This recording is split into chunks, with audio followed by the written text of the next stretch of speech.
In the bustling city of Lagos, there lived a young woman named Pamela. She was the epitome of beauty and grace. Her flawless skin, captivated eyes, and her radiant smile made her the center of attention wherever she went. But Pamela was more than just a pretty face. She was intelligent, kind-hearted, and ambitious. She owned a thriving fashion boutique that attracted clients from all over the city. All her customers were always satisfied with her services, and they always referred more people to her business. And so, her business continued to flourish. Pamela also had numerous admirers who showered her with gifts, luxurious cars, exquisite jewelries, and designer clothes. Her life seemed perfect, a dream many aspired to have. Her success also attracted many friends. Pamela's friends were numerous and always around her. They partied and went out together, living the glamorous life. But despite her success, Pamela's mother, Mama Pamela, often cautioned her. "My daughter," she would say, "beauty and wealth are fleeting. Always remain humble and heed the wisdom of those who love you." But Pamela, intoxicated by her glamorous lifestyle, began to dismiss her mother's advice. "Mama, I'm an adult now. I can handle my affairs," she would reply, brushing off the concerns with a confident smile. Amongst Pamela's circle was Bimbo, a friend from her university days. Bimbo was attractive and very intelligent, but she's always in Pamela's shadow.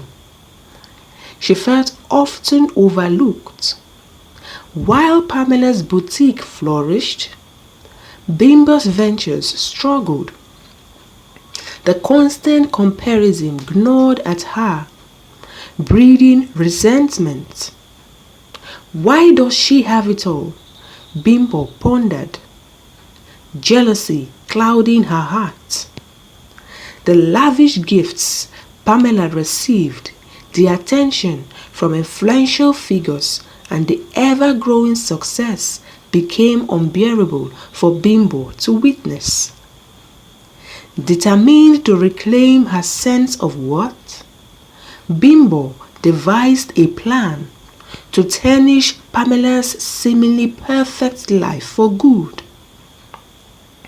If Pamela is out of the way, then all her customers and admirers will gravitate to me, she thought. Bimbo recalled tales of a wealthy socialite woman, Madame Kofo, who had died under mysterious circumstances. Rumors had whispered of a cursed wig buried with her, a symbol of her vanity and the envy she inspired.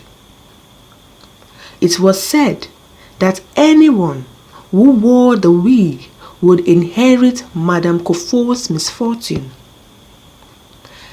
Driven by desperation, Bimbo sought out a grave digger known for his discretion, and under the cover of darkness, they exhumed the wig from Madame Kofo's grave. The grave digger hesitated at first, warning Bimbo, "This is dangerous. Disturbing the dead brings misfortune."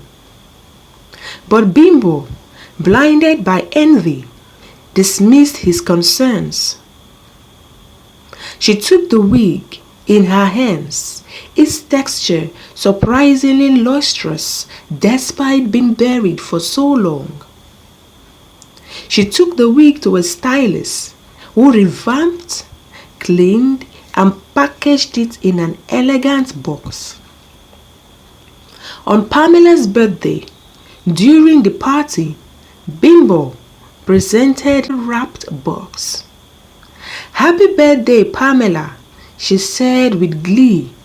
"I found this exquisite wig and thought it would look stunning on you," she said, masking her true intentions with a warm smile. Pamela's eyes sparkled with delight as she unveiled the wig. "Oh, Bimbo, this is gorgeous. Thank you so much." Eager to flaunt her new accessory, Pamela took the wig to her favorite salon the next day. The stylist marveled at the quality of the wig. "This is one of the finest wigs I've ever seen. It's so silky and smooth," she remarked as she styled it to perfection, installing it on Pamela's head. Pamela left the salon feeling more beautiful than ever, unaware of the darkness that now clung to her. That night, a chilling wind swept through Pamela's bedroom. She awoke to an unbearable pressure around her head, as though invisible hands were tightening the wig's grip. She tried to remove it, but it seemed fused to her scalp.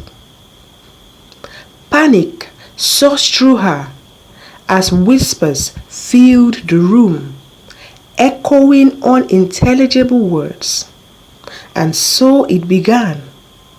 Night after night, the torment continued. Pamela would wake up in the night with a loud scream, pointing at things no one else could see, and hallucinating in a terrifying way. Her mother would rush into the room, holding her tight and trying to comfort her, but to no avail. When she goes to her boutique, she would behave in frantic, unpredictable ways that made customers so uncomfortable.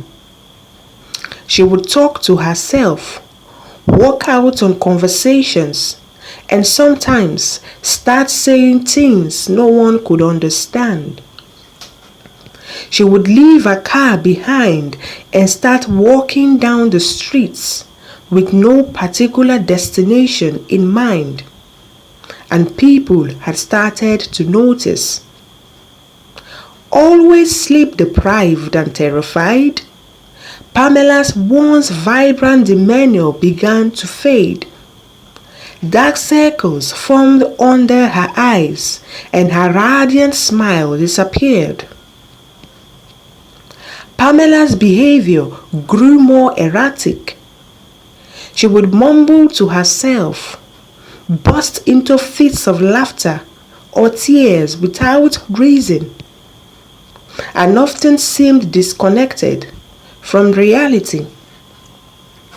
Friends and clients, once drawn to her charisma, now avoided her. The boutique that once buzzed with activity grew silent. Rumors spread like wildfire. "She's been bewitched," some would say. Perhaps she offended someone that's out for revenge, another speculated. Or maybe it's just the nemesis of her ill-gotten wealth, another whispered. "These young rich people can't be trusted anymore," they all said. The lavish gifts stopped, and the admirers vanished. But through it all, Mama Pamela remained steadfast. She remained by Pamela's side, tending to her daughter with unwavering love and devotion.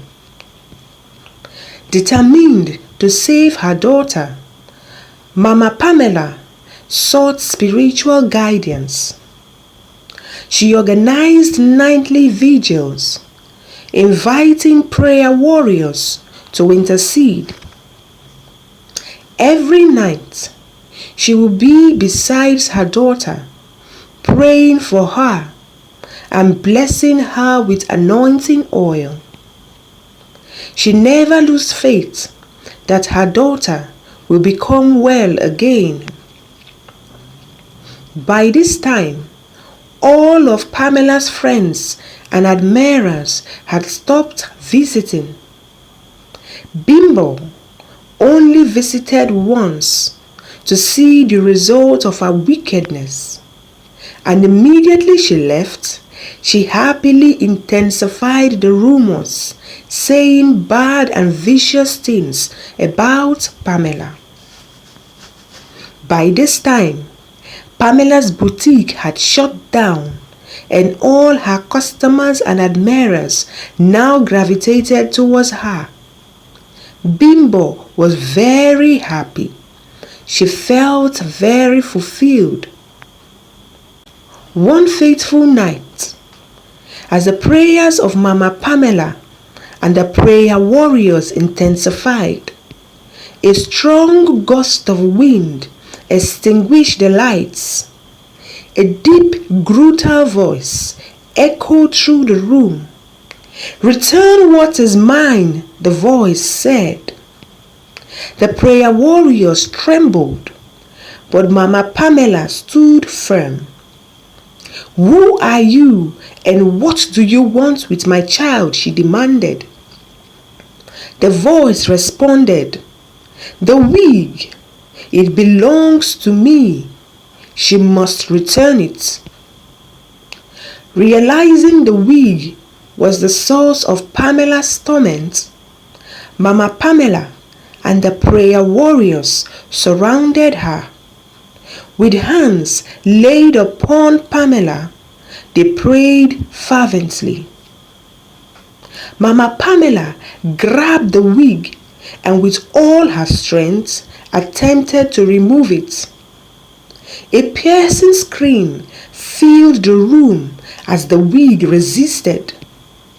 But the collective power of the prayers prevailed, and with a final forceful pull, the wig came off, leaving Pamela unconscious but free. The once lustrous wig now lay lifeless on the floor, and after a few moments, it disappeared. As dawn approached, Mama Pamela heard a strong knock on the gate. She opened the gate to see Bimbo looking mindless and tattered. The very wig that had tormented Pamela was now on her head as she struggled unsuccessfully to remove it. Before Mama Pamela could ask what had happened, she started rolling on the floor. By now, people had started gathering as she began to confess to what she did to Pamela, how she allowed jealousy and envy consume her to the point of giving her a possessed wig. She continued to struggle to remove the wig, but it didn't budge. The crowd stood in shock as she knelt down, asking for forgiveness. Just then, Pamela, who had been soundly asleep after the deliverance, on hearing voices, woke up and went outside. Immediately Bimbo saw her. She laughed madly and started running down the streets in full-blown madness. Pamela was shocked to discover that her best friend had been the one behind her problems. She turned to her mother, hugging her in remorse. "I'm so sorry, Mama," Pamela whispered, tears streaming down her face. "I should have listened to you. Please forgive me." Mama Pamela embraced her daughter. "My child, what's important is that you are safe and alive." Pamela's recovery was gradual. She reopened her boutique, not with the aim of amassing wealth, but to empower other young women in the community. From that day forward, Pamela remained grounded, always seeking her mother's guidance and cherishing the simple joys of life. Her beauty, though still evident, was now overshadowed by wisdom and inner peace. What do you think about the story? Tell us your thoughts in the comment section. And don't forget to subscribe, like, and share the story with everyone you know. Also turn on your notification bell as more stories arrive soon. Until next time, bye bye.